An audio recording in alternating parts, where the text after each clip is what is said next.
Hi everyone. তো আজকে আমি দেখাবো গন্ধরাজ কাতলা কীভাবে বানাই। তো প্রথমে মাছটা ধুয়ে ওর মধ্যে নুন আর গন্ধরাজ লেবুটা একটু গ্রেট করে নিয়ে আর একটু গোলমরিচের গুঁড়ো দিয়ে মাছটা ভালোভাবে মাখিয়ে রাখতে হবে।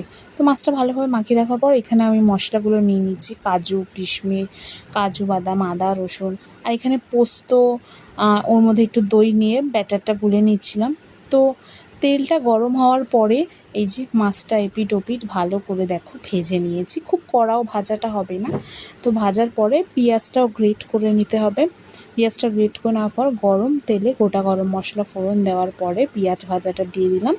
গ্রেট করে পেঁয়াজটা হালকা হালকা ভাজা হয়ে যাওয়ার পরে এতে আমি দিয়ে দেবো আদা রসুন বাটা, দিয়ে ভালোভাবে একটু কষিয়ে টষিয়ে এবার ওতে আমরা দিয়ে দেবো নুন, হলুদ আর একটু পরিমাণ মতো লঙ্কার গুঁড়ো দিয়ে মশলাটা ভালো করে কষিয়ে একটু গোলমরিচ গুঁড়ো, ধনে গুঁড়ো, জিরের গুঁড়ো সব কিছু দিয়ে ভালো করে মশলাটা কষাবো।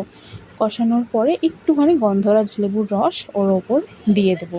দিয়ে দেওয়ার পরে পোস্ত, কাজু বাদাম বাটা আর ওর সাথে ফাটানো টক দইটাও ওটা ভালো মতন দিয়ে মশলাটা ভালো মতন কষিয়ে নেব। তো কষিয়ে নেওয়ার পরে দেখো সাইড দিয়ে তেল বেরিয়ে গেছে, মানে আমার মশলাটা ভালো করে কষানো হয়ে গেছে। তো এখানে আমি জল দিয়ে এবার ভাজা মাছগুলো ওর ওপরে দিয়ে দিলাম। তো দিয়ে দেওয়ার পরে ঝোলটা ভালো মতো ফুটিয়ে নেব। তো ফুটে ওঠার একটু পরে গন্ধরাজ লেবুগুলো স্লাইড করে কেটে নিয়েছিলাম, তো ওর ওপর দিয়ে দিয়েছিলাম।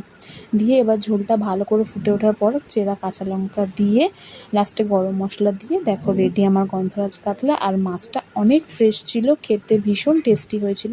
তোমরাও বাড়িতে বানিও। আর ভিডিওটা ভালো লাগলে লাইক, শেয়ার, কমেন্ট অবশ্যই করো। টাটা।